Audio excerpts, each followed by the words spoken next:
which statements explain why increasing the concentration of a reactant increases the rate of a reaction?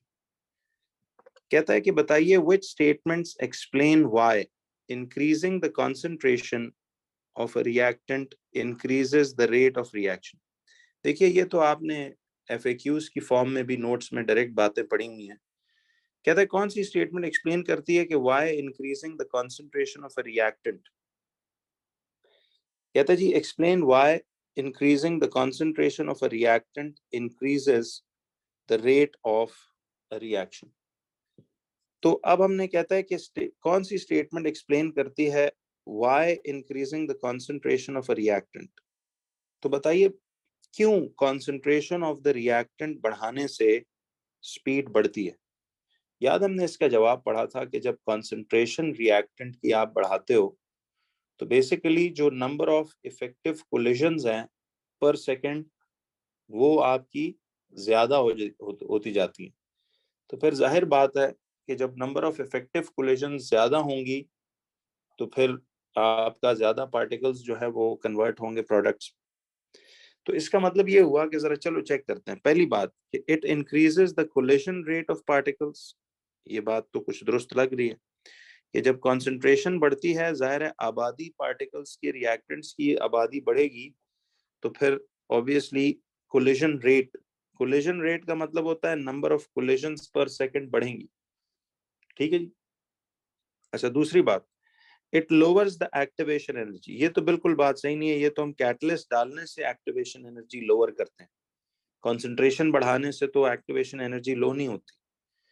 Third वाला कहता है कि a greater proportion of the colliding molecules have required activation energy. तो देखिए ये a greater portion of the colliding particles have acquired activation energy का ताल्लुक भी मेनली हीट देने से है, टेम्परेचर देने से है. तो थर्ड वाली बात भी कुछ इतनी सही साउंड नहीं कर रही. चौथा पॉइंट कहता है कि there are more particles per unit volume. देखिए कॉन्सेंट्रेशन रिएक्टेंट्स की बढ़ाने से आपका अब more particles per unit volume नहीं होंगे. यानी उसी वॉल्यूम के अंदर अब आपके ज्यादा पार्टिकल्स आएंगे ना. तो ज्यादा पार्टिकल्स आएंगे तो फिर उनकी कोलिजन रेट भी बढ़ेगा और फिर उसी वजह से वो जल्दी जल्दी प्रोडक्ट्स में भी तब्दील होंगे. तो इसका मतलब ये हुआ फिर कि हमारी 1 और 4th वाली बात बिल्कुल दुरुस्त साबित हो रही है. तो देखिए increasing the concentration of reactant का ताल्लुक इन्हीं दो बातों से लग रहा है कि एक तो पार्टिकल्स की कंसंट्रेशन बढ़ाने से कोलिजन रेट बढ़ेगा और मोर पार्टिकल्स फिट इन होंगे अब उसी वॉल्यूम में. तो 1 and 4 seems to be correct. 2 और 3 तो बिल्कुल ही गलत बातें हैं. तो 1 and 4 इसका मतलब है आपका ऑप्शन बी में ही आती है. तो 13th का बी ऑप्शन करेक्ट आंसर बनता है. जरा चेक करते हैं बैक से. 13th का आपका बी ऑप्शन बिल्कुल करेक्ट ऑप्शन है. ठीक है.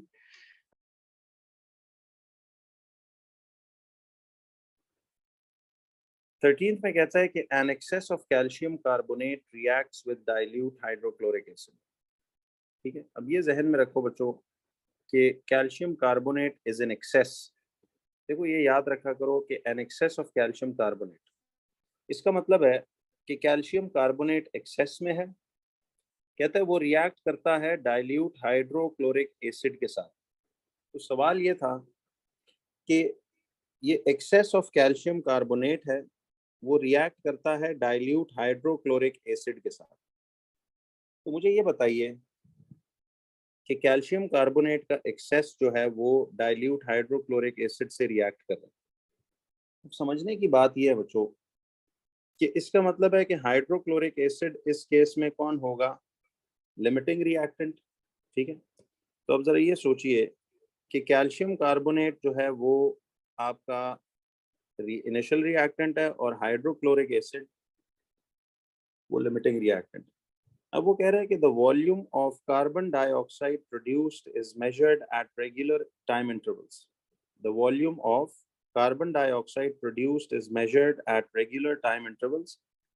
कहता है the results are shown in experiment 1. ठीक है.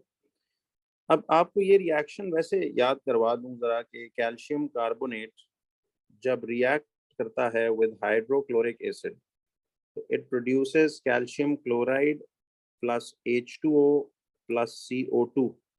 आपको याद है कार्बोनेट्स, ये वैसे अब सॉल्युबिलिटी रूल्स लगाएं तो ये सॉलिड है, ये एक्वस है, ये भी एक्वस है, ये लिक्विड है और ये गैस है।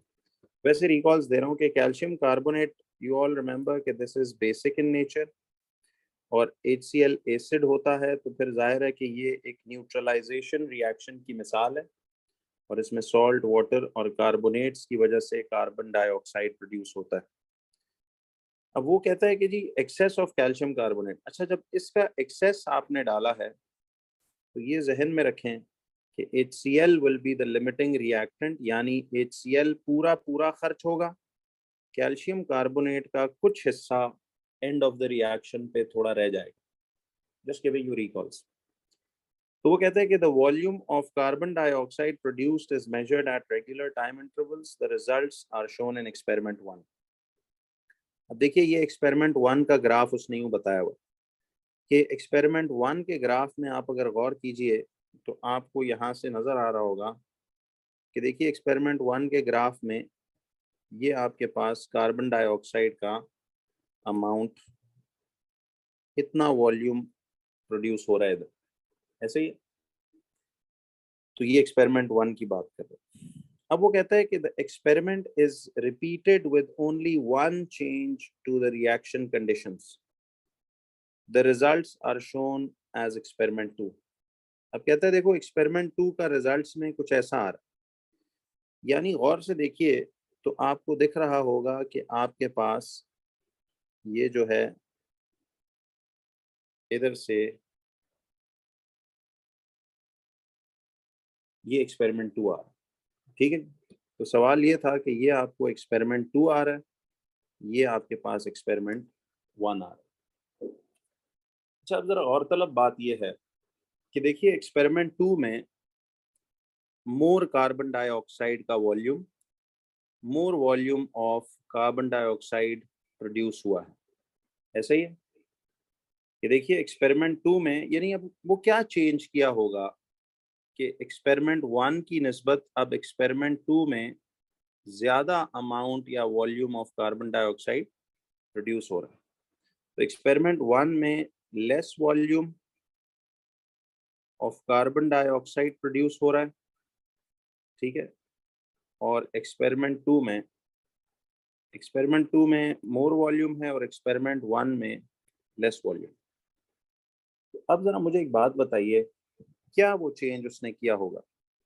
तो वो कहता है कि the results are shown in experiment 2, which change is made in experiment 2।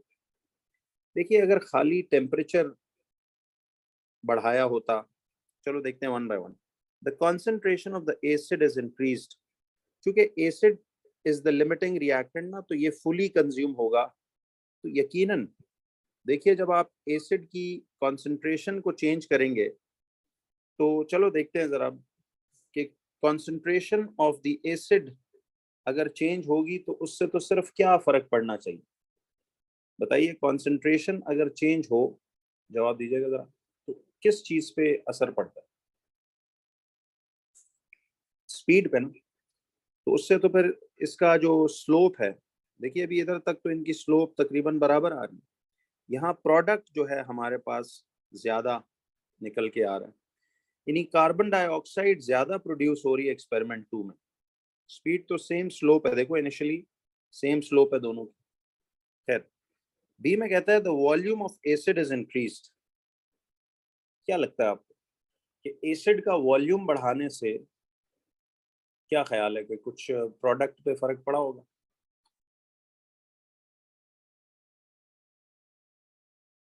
फिर सी ऑप्शन में कहता है कि the mass of calcium carbonate is increased. अच्छा कैल्शियम कार्बोनेट चूंकि एक्सेस में है तो इसका मास आप बढ़ा भी दें या कुछ भी कर दें, ये तो जितना इसने रिएक्ट करना था, HCl लिमिटिंग रिएक्टेंट है ना, तो फुली कंज्यूम तो ये HCl होगा, कैल्शियम कार्बोनेट तो फुली कंज्यूम नहीं होगा। तो इसका मतलब है कि ये वो जो कह रहा है कि कैल्शियम कार्बोनेट इस वक्त फुली कंज्यूम ये नहीं हो रहा, ठीक है। कैल्शियम कार्बोनेट जो है वो फुली कंज्यूम नहीं होगा, sorry calcium carbonate will be left over to a certain extent, तो उसका मास अगर हम बढ़ा भी दें तो उससे तो कोई फर्क नहीं पड़ता। और फिर कहता है the calcium carbonate is powdered. अच्छा, अगर वो पाउडर्ड होता तो फिर इसका मतलब है कि इसकी स्लोप जो है एक्सपेरिमेंट 2 में उसका ग्रेडियंट थोड़ा सा स्टीपर होता, क्योंकि स्पीड उसकी तेज होती। बट ये इधर तक तो देखो स्लोप इनका एक जैसा। तो इसका मतलब है कि सी और डी तो कंफर्म हमें पता है कि ये तो गलत बात है, क्या नहीं? आपको क्या लगता है बच्चों, जरा बताइए ए या बी में से कौन सा ऑप्शन होना चाहिए? बोलिएगा जरा।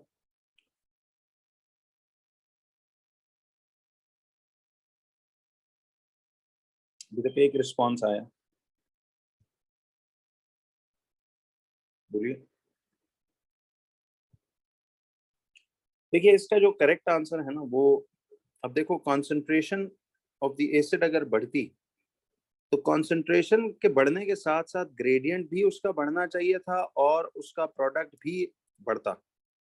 बट ग्रेडियंट तो सेम जा रहा है, स्लोप यानी स्पीड तो रिएक्शन की सेम। तो इस हिसाब से इसका बी ऑप्शन आंसर होना चाहिए। जरा चेक कीजिएगा, 13th का बी बिल्कुल सही। तो देखिए बी ऑप्शन में जो आपको अभी आंसर से पहले बता रहा था कि बी ऑप्शन इसलिए होना चाहिए। लॉजिक क्लियर हुई है सबको? क्यों जी? लॉजिक ये है बच्चों कि अगर कंसंट्रेशन बढ़ाई होती तो फिर तो ग्राफ का इस एक्सपेरिमेंट 2 में जो स्लोप है वो भी ग्रेटर होता। यानी इस एक्सपेरिमेंट 1 की निस्बत ये एक्सपेरिमेंट 1 का जो ग्राफ का स्लोप है ये वाला, इससे ज्यादा स्टीप स्लोप होता, क्योंकि कंसंट्रेशन बढ़ाने से स्पीड पे भी फर्क पड़ता। ठीक है, तो यहाँ तो ये ग्राफ की स्लोप बिल्कुल एक ही दिखा रहा है इधर तक, सिर्फ प्रोडक्ट की अमाउंट ज्यादा हुई है। ठीक है, कि एक्सपेरिमेंट 2 में प्रोडक्ट ज्यादा बन रहा है, तो इसका मतलब है वॉल्यूम ऑफ द एसिड बढ़ाया गया होगा। ये देखिए वॉल्यूम बढ़ाएंगे तो फिर जाहिर है मोल्स की तादाद बढ़ेगी, HCl के वो लिमिटिंग है, तो ज्यादा HCl होगा तो ज्यादा कार्बन डाइऑक्साइड प्रोड्यूस होगा। समझ रहे हो? तो ये इस तरह से भी ऑप्शन इसकी करेक्ट स्टेटमेंट होनी चाहिए। क्लियर हो गया? चलिए, तो एक मिनट, ये देखिए मैंने सही नंबर ही देखे ना, 13th का कंफर्म डी ऑप्शन आंसर होना चाहिए जी, वही है 13th का बी। क्वेश्चन नंबर 15th पे आइए, कहता है कि the results of adding excess marble chips calcium carbonate to hydrochloric acid at 50 degrees and at 30 degrees are shown. देखिए 50 डिग्री सेल्सियस जो है हाई टेम्परेचर है, तो उसका आपको बताया गया था ना कि ये volume of carbon dioxide versus time का जो ग्राफ होता है, इस ग्राफ का ग्रेडियंट आपको बताएगा इस रिएक्शन की स्पीड। ये बात माइंड में बिठाइएगा कि ये आपको इस रिएक्शन की स्पीड बताएगा, यानी इसका जो स्लोप है वो आपको बताएगा। तो देखिए 30 डिग्रीज पे टेम्परेचर लो है, तो इसका मतलब है, देखिए लो टेम्परेचर है ना, तो आपको पता है टेम्परेचर लो हो तो रिएक्शन की स्पीड स्लो होती है। देखो ना, इसलिए कि इसका ग्रेडियंट कम है, लेस ग्रेडियंट है, और 50 डिग्री वाले का स्टीप स्लोप है, देखो इसका स्लोप स्टीपर है, तो इसका हाई स्पीड होगी। तो 30 पे उसकी लो स्पीड होगी और 50 पे जो है उसकी हाई स्पीड होगी। तो 30 पे लो स्पीड है और 50 पे हाई स्पीड है। तो उसने हमें ये कहा कि 30 डिग्री सेल्सियस पे उसकी लो स्पीड है और 50 डिग्री सेल्सियस पे उसकी हाई स्पीड होगी। तो वो कहता है कि the results of adding excess marble chips is to hydrochloric acid at 50 and 30 are shown, only the temperature is changed. तो वो कहता है which row describes the reacting particles at 30 compared to those at 50।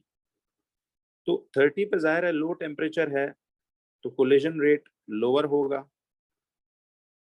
Lower होगा। तो इसका मतलब है कि ए और बी तो गया। और कोलिजन की एनर्जी, देखिए टेम्परेचर 50 पे हायर है ना, तो पार्टिकल्स के पास ज्यादा एनर्जी होगी कोलाइड करते हुए। तो कोलिजन एनर्जी जो है, अच्छा वो कह रहा है which row describes the reacting particles at 30 compared to those at 50, sorry. तो 30 पे क्या सिचुएशन है ये आपने इसका जवाब देना। तो 30 पे जाहिर है वो लो टेम्परेचर है, तो कोलिजन रेट भी लो होगा और कोलिजन की एनर्जी भी 30 पे ऑब्वियसली लोअर होगी।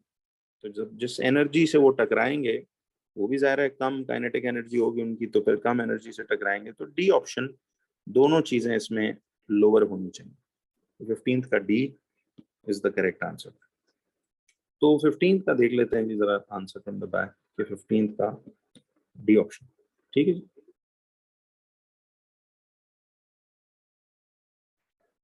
क्वेश्चन नंबर 13 में कहता है which change in reaction conditions increases both the collision rate, which change in the reaction conditions increases both the collision rate and the proportion of molecules with sufficient energy to react। देखिए अब इसने कहा क्या है, वो कह रहा है कि which change in the reaction conditions, which change in the reaction conditions increases both the collision rate and the proportion of molecules with sufficient energy to react। तो आपको इसकी अंग्रेजी समझनी है कि वो क्या क्या है। कहता है कौन सा चेंज जो है कंडीशंस में इंक्रीज करता है both the collision rate also and the proportion of molecules with sufficient energy to react also. तो कोलिजन रेट पहले तो देखिए क्या क्या बढ़ाता है। कोलिजन रेट तो खाली adding a catalyst, increasing the concentration, increasing the surface area, increasing the temperature. तो क्या वैसे देखिए पहली थॉट दिमाग में तो ये इंक्रीजिंग द टेम्परेचर पढ़ के आती है कि कोलिजन रेट भी देखो, ये बाकी तो सिर्फ कोलिजन रेट बढ़ाते हैं। एडिंग अ कैटलिस्ट से स्पीड तेज होती है ना, कोलिजन रेट का मतलब speed.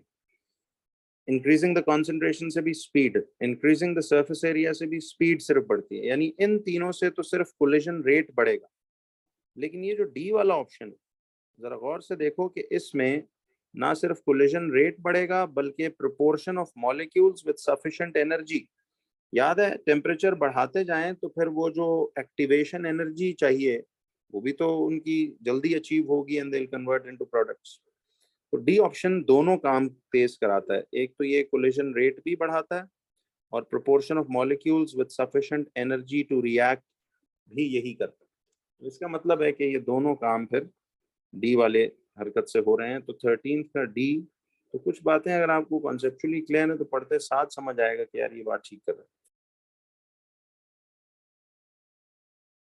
Which row describes the effects of increasing both concentration and temperature on the collisions between reactant particles? कहता है which row describes the effects of increasing both concentration and temperature on the collisions between reacting particles। तो बच्चों बात ये थी कि कहता है कि इनमें से कौन सी रो डिस्क्राइब करती है the effects of increasing both concentration and temperature on the collisions between reactant particles। तो concentration बढ़ाने से भी आपको पता है ना कि more collision frequency यानी more collisions per second होती हैं, और टेम्परेचर बढ़ाने से भी क्या होता है।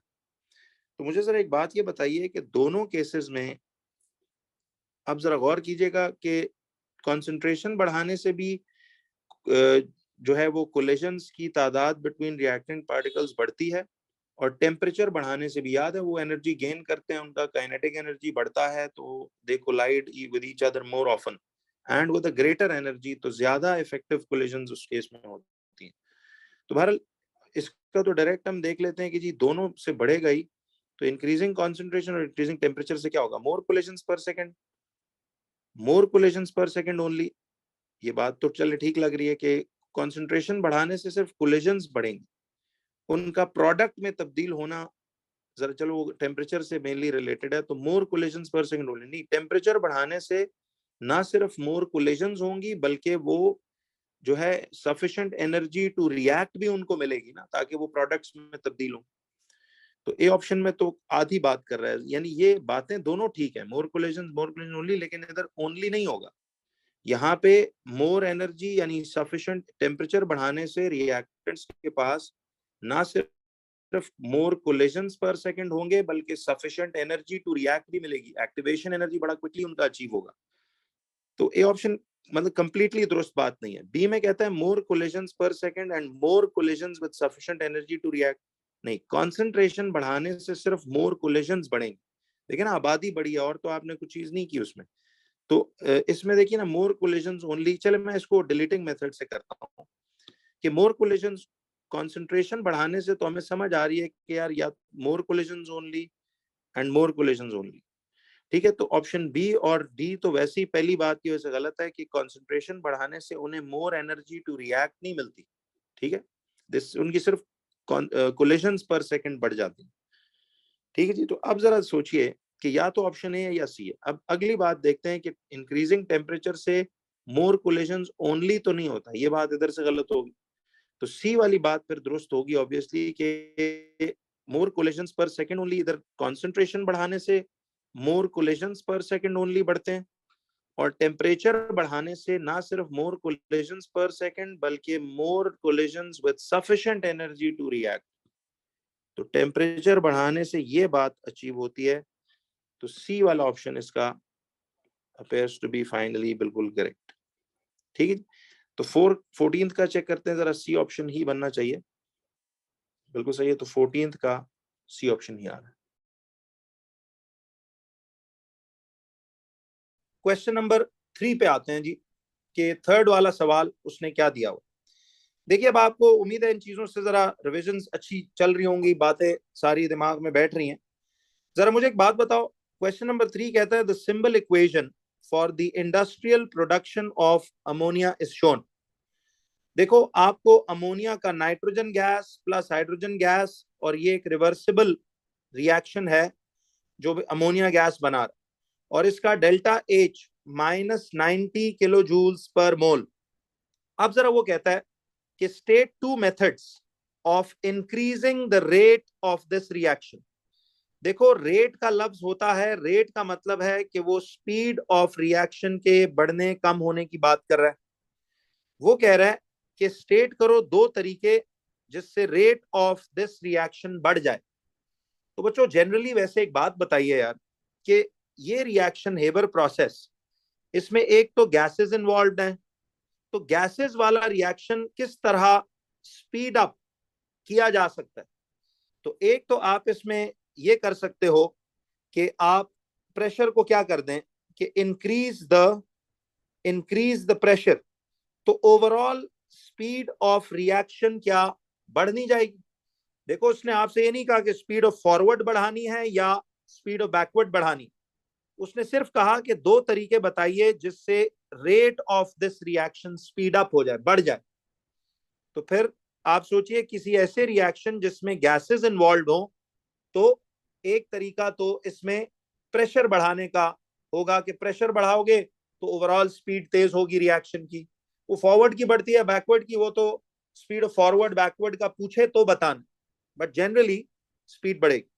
दूसरा पॉइंट कि देखो, अब इस रिएक्शन का मैंने एक रिकॉल आपको दिया था कि अगर इस रिएक्शन के साथ डेल्टा एच -90 किलो जूल दिया हुआ है, तो माइनस का मतलब इसमें क्या होता है, डेल्टा एच नेगेटिव हो तो इसका मतलब है ये रिएक्शन ओवरऑल एक्सोथर्मिक था। याद है, एक्सो माइनस से रिलीज से साइन एलोकेट करते हैं ना, तो इसका मतलब है ये रिएक्शन फॉरवर्ड में, देखिए ये रिएक्शन फॉरवर्ड में एक्सो है। मैंने क्या कहा था, ये जो डेल्टा एच की वैल्यू दी होती है रिवर्सिबल रिएक्शंस में, ये डेल्टा एच हमेशा फॉरवर्ड वाले को इंडिकेट करता है। तो अगर इसका डेल्टा एच नेगेटिव है, इसका मतलब है ये रिएक्शन एक्सो है, फॉरवर्ड में ये एक्सो है। बट याद है, अगर फॉरवर्ड में एक्सो होगा तो बैकवर्ड में ये रिएक्शन एंडोथर्मिक नहीं होगा। तो एक्सो एंडो रिएक्शंस अगर ये हैं, एक तरफ फॉरवर्ड में एक्सो एक तरफ एंडो है, तो टेम्परेचर बढ़ाने से भी ओवरऑल रिएक्शन की रफ्तार या स्पीड तेज नहीं होगी। देखो बच्चों, आई रिपीट, इसने ये नहीं कहा कि आपने फॉरवर्ड रिएक्शन स्पीड अप कराना है या बैकवर्ड स्पीड अप कराना है, उसने कहा बस आपने speed of this reaction increase करना है। तो जब गैसेस इन्वॉल्व हो तो एक तो प्रेशर बढ़ाने से स्पीड बढ़ सकती है क्योंकि पार्टिकल्स करीब करीब आ जाएंगे और reaction more effective collisions per second होंगी, तो फिर मोर प्रोडक्ट फॉर्म होगा। और इसी तरह जब डेल्टा एच इन्वॉल्व है तो टेम्परेचर बढ़ाने से भी रिएक्शन की स्पीड में इंक्रीज होगा कि नहीं। टेम्परेचर बढ़ाओगे, पार्टिकल्स हीट एब्जॉर्ब करेंगी, उनका काइनेटिक एनर्जी याद है वो बढ़ेगा और उनकी more effective collisions per second होंगी और इस वजह से मोर प्रोडक्ट पर सेकंड फॉर्म होगा। तो आई रिपीट अगेन, ये 2 मेथड्स पूछ रहा है इंक्रीजिंग द रेट का। He didn't say increase the forward reaction कराना है या बैकवर्ड रिएक्शन की स्पीड बढ़ानी है, वो बोले तो फिर आपको पता है क्या करना, उसका रिकॉल आगे होपफुली सवाल में आने वाला है, तो हम देखते हैं। बहरहाल जनरली स्पीड तेज करनी है तो किसी ऐसे रिएक्शन में जिसमें देयर आर गैसेस इन्वॉल्व, आप उसमें एक तो प्रेशर बढ़ा के स्पीड तेज कर सकते हो, और जब डेल्टा एच की बात आ रही है तो जाहिर है ये एक वे में एक्सो एक में एंडो होगा, तो टेम्परेचर बढ़ाने से भी गैसेस पार्टिकल्स की स्पीड रिएक्शन की तेज होती है।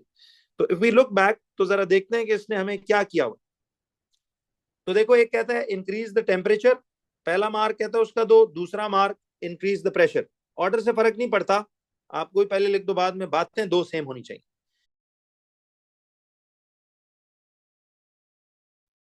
जरा आप सुनो, कहता है oxygen is produced by the decomposition of hydrogen पर ऑक्साइड।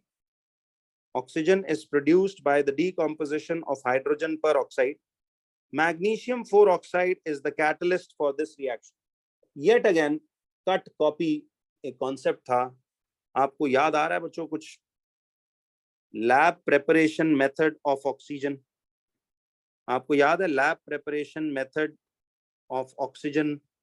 हमने पढ़ा था ऑक्सीजन के टॉपिक में मेटल्स नॉन मेटल्स, कि लैब में ऑक्सीजन को कैसे प्रिपेयर किया जाता है, कुछ याद है जी? अब जरा देखो सवाल ये था, सुनना इधर।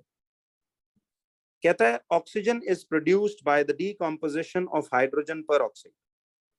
Oxygen is produced by the decomposition of hydrogen peroxide. Manganese 4 oxide is the catalyst for this reaction. Oxygen is produced by the decomposition of hydrogen peroxide. Manganese 4 oxide is the catalyst used for this reaction. अच्छा, ये हमें ना भी बताता तो आपको ये lab preparation method of oxygen सबको याद है ना बच्चों? देखिए ये अब याद होना चाहिए कि हमने इसमें हाइड्रोजन पर ऑक्साइड H2O2 को कैटालिटिक डीकॉम्पोजिशन कराई थी मैंगनीज 4 ऑक्साइड यानी MnO2 की प्रेजेंस में, तो इट प्रोड्यूस्ड H2O लिक्विड और प्लस O2 गैस। ये सवाल देखो मैंने मॉक में भी आपको पूरा डाल के दिया था ताकि आपको ये बातें याद रहे, रिफ्रेश रहे। तो ये एक इसका वो इक्वेशन थी, इसको बैलेंस करना हो तो यहाँ 2 और ये 2 लगता, ठीक है जी। अच्छा जी, अब वो कहता है कि इसमें मैंगनीज 4 ऑक्साइड, मैंगनीज 4 ऑक्साइड तो इसका इंग्लिश नेम है, बट इसका केमिकल फॉर्मूला याद है? MnO4 नहीं है, MnO2 है। याद रखना, मैंगनीज 4 ऑक्साइड इज MnO2। कहता है कि a student measures the volume of oxygen produced. A student measures the volume of oxygen produced at regular time intervals using the apparatus shown. Large lumps of magnesium 4 oxide are used. तो बच्चों अब आपको याद है वो speed of reaction का एक chapter था, तो देखें। A student measures the volume of oxygen produced at regular time intervals during the apparatus, using the apparatus shown. Large lumps of manganese 4 oxide are used. तो देखो ये इसने कैटलिस्ट बीच में यूज किया हुआ है, manganese 4 oxide as a catalyst है, aqueous hydrogen peroxide है। अब इसमें से जो वो ऑक्सीजन गैस निकलेगी वो जाकर इस सिरिंज में स्टोर होगी, और यहाँ पे टाइम के साथ साथ आपका वॉल्यूम ऑफ ऑक्सीजन प्रोड्यूस्ड का उसने वो दिया। तो कहता है a graph shows the results. अब वो सवाल में कहता है, आपको याद है ना बच्चों के volume of gas produced versus time का ग्राफ हमने कैसे बनाया था? नोट्स में आपने देखा था कि volume of gas produced versus time का ग्राफ कैसा बनता है? एग्जैक्टली यही शक्ल बनी थी। याद है, जहां ग्राफ फ्लैट हो जाए इसका मतलब है यही वो मैक्सिमम अमाउंट ऑफ ऑक्सीजन बन सका, और इस पॉइंट पे आके कह लो, इस टाइम पे आके जहां ग्राफ फ्लैट होना शुरू हुआ, ये वो टाइम है जब रिएक्शन हैड स्टॉप्ड। जी बिल्कुल कह सकते हैं। अच्छा जी, अब आइए उसने सवाल में क्या पूछा है। कहता है what happens to the rate of this reaction as time increases.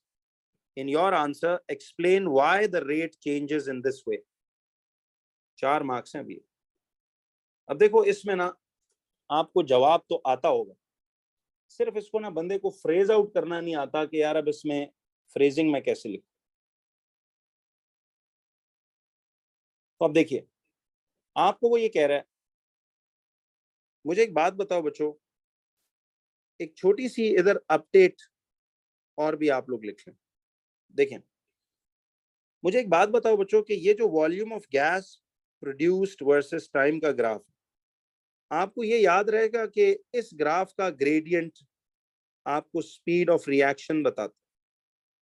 इस ग्राफ का ग्रेडियंट आपको स्पीड ऑफ रिएक्शन बताता है। क्या ये याद रख सकते हो कि ये जब भी volume of oxygen produce versus time का ग्राफ होगा, ये ग्राफ आपको बताएगा बच्चों स्पीड ऑफ द रिएक्शन। मुझे एक बात बताइए कि इस ग्राफ का ग्रेडियंट शुरू में कैसा है? स्टीप है।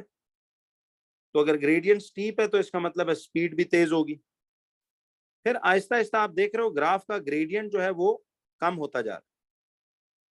यानी यहाँ पे एक बंदा ये खड़ा है, एक बंदा ये खड़ा है, एक इधर आ रहा है, एक इधर आ रहा है, एक इधर आ रहा है। मुझे एक बात बताइए कि इस ग्राफ का ग्रेडियंट क्या होता जा रहा है? ये ग्रेडियंट कम होता जा रहा है। इस ग्राफ का ग्रेडियंट क्या होता जा रहा है? ये कम होता जा रहा है। तो मुझे ये बताइए कि इस ग्राफ का ग्रेडियंट जो है वो ये कम होता जा रहा है। तो ग्रेडियंट कम होता जाएगा तो इसका मतलब है कि उसका रेट या स्पीड भी कम होता जाएगा, और फाइनली इस ग्राफ का ग्रेडियंट क्या हो चुका? जहां ग्रेडियंट जीरो हो गया, देखो इस सेक्शन में ग्रेडियंट जीरो हो गया, तो इसका मतलब है रिएक्शन रुक चुका है, रिएक्शन हैज स्टॉप्ड।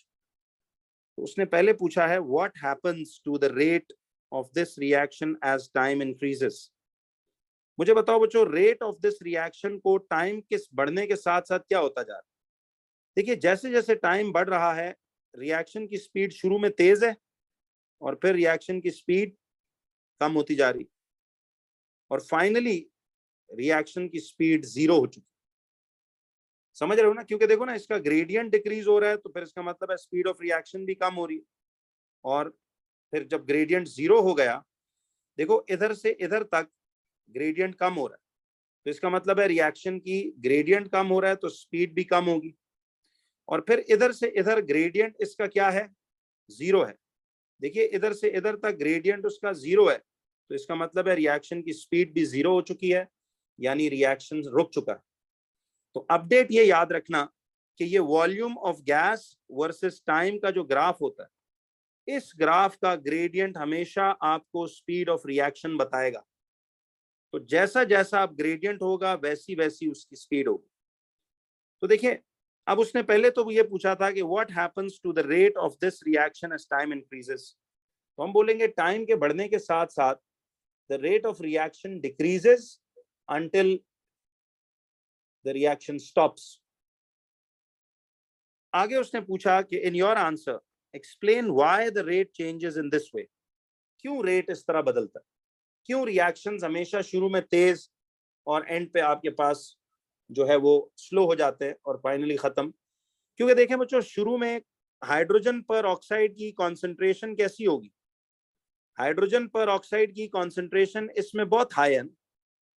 तो जब वो हाइड्रोजन पर ऑक्साइड डीकम्पोज होके, देखिए इस रिएक्शन में हाइड्रोजन पर ऑक्साइड ब्रेक डाउन होके ऑक्सीजन में तब्दील होता जाएगा, तो इधर नीचे कॉन्सेंट्रेशन ऑफ हाइड्रोजन पर ऑक्साइड तो कम होती जाएगी ना। तो कॉन्सेंट्रेशन जब रिएक्टेंट की कम होती जाए तो स्पीड स्लो नहीं होती रहती। तो जरा देखिएगा, इसने हमें ये क्या चीज दी हुई है, जरा इसको इधर मार्क स्कीम में देखिए। देखिए, इसने ये बोला हुआ है, इधर देखना, कहता है rate decreases 1 mark, particles are further apart, less particles per unit volume, fewer collisions per unit volume, lower collision frequency, reaction stops because all hydrogen peroxide is used up। तो इसने ये जो चौथा मार्क दिया हुआ है आपको, चौथा कहाँ गायब कर दिया इसने? हाँ, ये ऊपर वाला।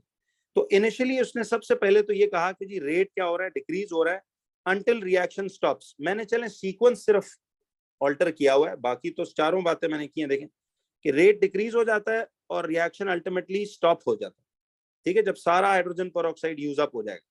अब इसकी वजह क्या है कि कॉन्सेंट्रेशन, यानी देखें जब पार्टिकल्स जो हैं वो फर्दर अपार्ट या लेस पार्टिकल्स होते जा रहे हैं, यूज अप होते जा रहे हैं, तो फ्यूअर कोलिजन्स पर यूनिट होंगी, पर यूनिट टाइम, तो जाहिर है फिर आपकी स्पीड जो है वो स्लो होनी चाहिए। तो आपने इसमें ये लिखना है, जरा ये देखिएगा। देखिए, इसका जो आसान लफ्जों में मैं जवाब फ्रेम कर देता हूं आपको, कि आप सबसे पहले तो ये लिखिए कि द रेट ऑफ रिएक्शन यानी स्पीड जो है decreases with time until the reaction stops when all the hydrogen peroxide is used up. When all the hydrogen peroxide is used up. ठीक है? When all the hydrogen peroxide is used up, फिर when all the hydrogen peroxide is used up. अच्छा, आगे वो कहता है when all the hydrogen peroxide is used up. तो अब ये क्यों होता है, रेट ऑफ रिएक्शन क्यों कम होता है? तो आप लिखो जी कि with time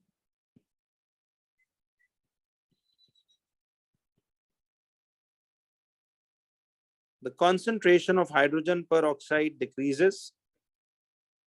The concentration, मैं अब आपको इसकी ना जरा और डिटेल्ड वो जवाब लिखवा रहा हूँ कि the concentration of hydrogen peroxide H2O2 decreases. So particles जो हैं concentration कम होगी, so particles move further apart.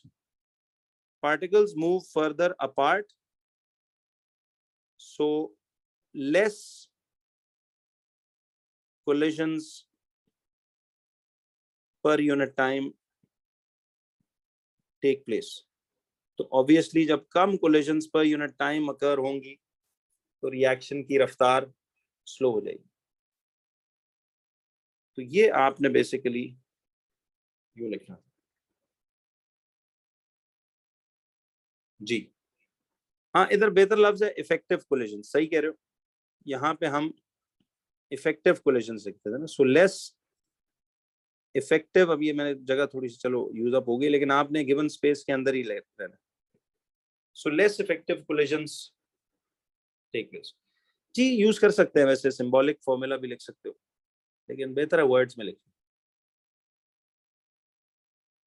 जो ट्रेंड उसने फॉलो किया आप भी वही करें. क्लियर हो गया बच्चों? So the rate of reaction decreases with time until the reaction stops when all the hydrogen peroxide is used up. अब जरा आइए अगली बात. जी, एक्सीड नहीं करना आपने, गिवन स्पेस के अंदर रहना. नहीं, इसमें MnO2 का साइज मेंशन नहीं करना, बिकॉज देखो कैटलिस्ट तो शुरू से आखिर तक सेम अमाउंट ही रहती है ना. ठीक है, वो सिर्फ अब हम देखते हैं कि इसका आगे उसने जो सवाल हमसे पूछा है वो क्या होगा, उससे सिर्फ स्पीड ऑल्टर करती है. ठीक है, तो आपने देखना है सी पार्ट में वो क्या कहता है. कहता है कि the experiment is repeated using the same mass of manganese 4 oxide. याद है शुरू में उसने देखो यहाँ पे क्या जिक्र किया हुआ था, उसने कहा था large lumps of magnesium 4 oxide हमने यूज किए, बड़े बड़े पत्थर टाइप. अब वो कह रहे हैं यही experiment is repeated using the same mass of manganese 4 oxide जैसे पहले किया था, बट कहता है powdered magnesium oxide is used instead of large lumps. All the other conditions they stay the same. तो कहता है तमाम बाकी conditions जो हैं वो they stay the same. अब वो कहता है sketch a graph on the axis in B part to show how the volume of oxygen changes with time. कहता है कि आपने experiment को repeat करना है using the same mass of manganese 4 oxide. Powdered manganese 4 oxide is used instead of large lumps. All other conditions they stay the same. तो मुझे एक बात बताइए कि अब जब बाकी सारे conditions जो हैं वो stay the same होंगे, तो sketch करना है a graph to show how the volume of oxygen changes with time. क्या ख्याल है बच्चों, आपको क्या लगता है कि इस ग्राफ में, इसी B पार्ट वाले ग्राफ में, वो कह रहा है कि इसी B पार्ट वाले इस ग्राफ पे ही आप ये एक वो चेंज लगाओ कि अब अगर पाउडर्ड यूज करें तो कैसा होगा. देखिए बाकी अगर कॉन्सेंट्रेशन ऑफ हाइड्रोजन पर ऑक्साइड सेम है हर चीज सेम है, तो जितना अमाउंट ऑफ गैस प्रोड्यूस होगी वो तो उतनी ही होगी, बट सिर्फ उसका अब जो ग्रेडियंट है वो कैसा होगा। देखिए यानी अब ग्राफ जो है, मैं इसको कलर थोड़ा सा चलिए डिफरेंट दे देता हूं। ग्राफ यानी वही बनेगा, फर्क सिर्फ ये है कि इसका यानी देखिए एंड पोर्शन उतना ही बना, सिर्फ ग्राफ की ये देख रहे हो जो थोड़ी सी स्टीपनेस है, ये अब स्टीपनेस इसकी ऐसे करके बढ़ जाएगी। ठीक है, तो इसकी स्टीपनेस बढ़ेगी बिकॉज अब जो है वो ज्यादा प्रोडक्ट, सॉरी स्पीड उस रिएक्शन की थोड़ी तेज होगी। अब देखना इसमें मार्क स्कीम में जरा गौर करना वो क्या कह रहा है। देखिए ही सेज के स्टीपर ग्रेडियंट, ग्रेडियंट स्टीपर रखो लेकिन reaches the same volume of oxygen. ये सेम वॉल्यूम ऑफ ऑक्सीजन पे क्यों पहुंचाना जरूरी है इसे, कि देखो उसने सवाल में क्या कहा था, सी ही सेड के the experiment is repeated using the same mass of manganese 4 oxide, सब सेम है, सिर्फ पाउडर्ड है वो, पाउडर्ड कैटलिस्ट यूज हो रहा है instead of large lumps, all other conditions stay the same. Catalyst याद रखिए, कैटलिस्ट सिर्फ रिएक्शन की स्पीड को बदलता है, प्रोडक्ट की अमाउंट को चेंज नहीं करता वो। इसलिए प्रोडक्ट की स्पीड बदली है तो मैंने इसको थोड़ा सा स्टीप रखा कंपेयर टू इस वाले ग्राफ। इस ग्राफ से थोड़ा सा ज्यादा स्टीपर ग्रेडियंट होगा ना, क्योंकि उसकी स्पीड तेज होगी। और उसके बाद फ्लैट पोर्शन तो उधर ही लगाया ऑक्सीजन के साथ ही, क्योंकि इसमें भी अमाउंट ऑफ ऑक्सीजन तो इतना ही बनेगा। क्यों बच्चों? तो आपके पास ये इस तरह से यूं आ जाएगा। अच्छा, तो ये 2 मार्क्स उसने इस तरह से दिए थे। तो you had to make this graph for a powdered catalyst. देखिए चले, मैं वैसे इस पे लेबलिंग नहीं उसने डालने को कही थी, लेकिन मैं आपकी समझ के लिए लिख लेता हूँ कि ये पाउडर्ड कैटलिस्ट का ग्राफ ऐसा बनेगा। ठीक है जी, तो यहां तक क्लैरिटी है सब। चले अब जरा बच्चों आइए इसके डी पार्ट। डी पार्ट में कहता है in terms of particles explain what happens to the rate of this reaction when the temperature is increased. 3 marks. देखिए ये वो आपने लिखे थे ना इसके एफएक्यूज नोट्स रजिस्टर्स में कट कॉपी, कि टेम्परेचर बढ़ाने से रेट ऑफ रिएक्शन को क्या होता है। तो आपने ये लिखना है इसमें कि देखिए जब आप टेम्परेचर बढ़ाते हो, याद है पार्टिकल्स की एनर्जी एब्जॉर्ब करके काइनेटिक एनर्जी तेज होती है, बढ़ती है, उससे उनकी जो मोशन है वो स्पीड अप हो जाएगी, और फिर पर सेकंड उनके इफेक्टिव कोलिजन्स आपस में ज्यादा होंगी। और इफेक्टिव कोलिजन्स पर सेकंड जब ज्यादा हो तो हर सेकंड में प्रोडक्ट की अमाउंट फॉर्म्ड बहुत बढ़ती जाएगी, ऑटोमेटिकली स्पीड ऑफ रिएक्शन तेज होगा। याद है ये बात? तो इसको हमने देखिए मार्क स्कीमों की फ्रेजिंग को जरा वैसे मैं सामने आपके इसलिए रख रहा हूं कि आपको भी समझ आए कि हमने बिल्कुल एफएक्यूज भी रजिस्टर्स में अकॉर्डिंग टू मार्क स्कीम्स ही लिखे थे। देखें अब इधर देखो, वो कहता है पार्टिकल्स गेन काइनेटिक एनर्जी, क्या मैंने ये बात बोली थी, और पार्टिकल्स मूव फास्टर, दोनों बातें बोली थी मैंने। फिर greater number of collisions with activation energy और मोर, या सिंपली यानी ग्रेटर नंबर ऑफ कोलिजन्स दिया हुआ है, और उसने दिया हुआ है greater number of particles with energy required for reaction. More collisions are successful, more collisions are fruitful, more collisions lead to reaction. खैर इन सारी बातों में से ना, अब देखो आपने ना जिसके आगे ये मार्क लगा होता है ना, ये देखिए जिसके आगे ये मार्क लगा होता है 1 मार्क 1 मार्क, उसमें से, और ये स्लैश का मतलब होता है ये ऑल्टरनेट आंसर है, यानी ये लिखा हो या ये लिखा हो बात एक। तो देखिए सबसे पहले हमने इसमें क्या लिखना था कि इसमें पार्टिकल्स क्या करते हैं। सी पार्टिकल्स जो हैं दे गेन काइनेटिक एनर्जी। ठीक है, पार्टिकल्स गेन काइनेटिक एनर्जी, और फिर क्या होगा,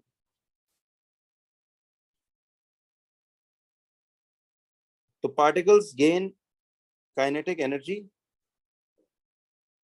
due to which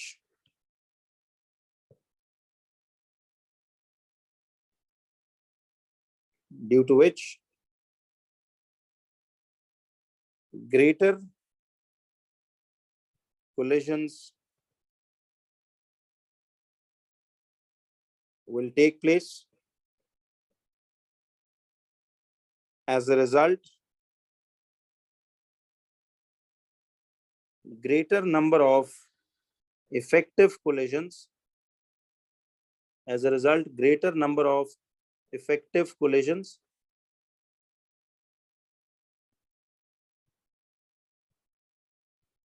as a result, greater number of effective collisions will take place per unit time. As a result, greater number of effective collisions will take place per unit time. ठीक है जी. As a result, greater number of effective collisions will take place per unit time. So more product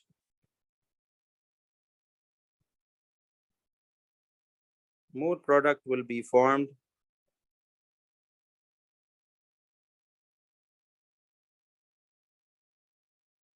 per unit time.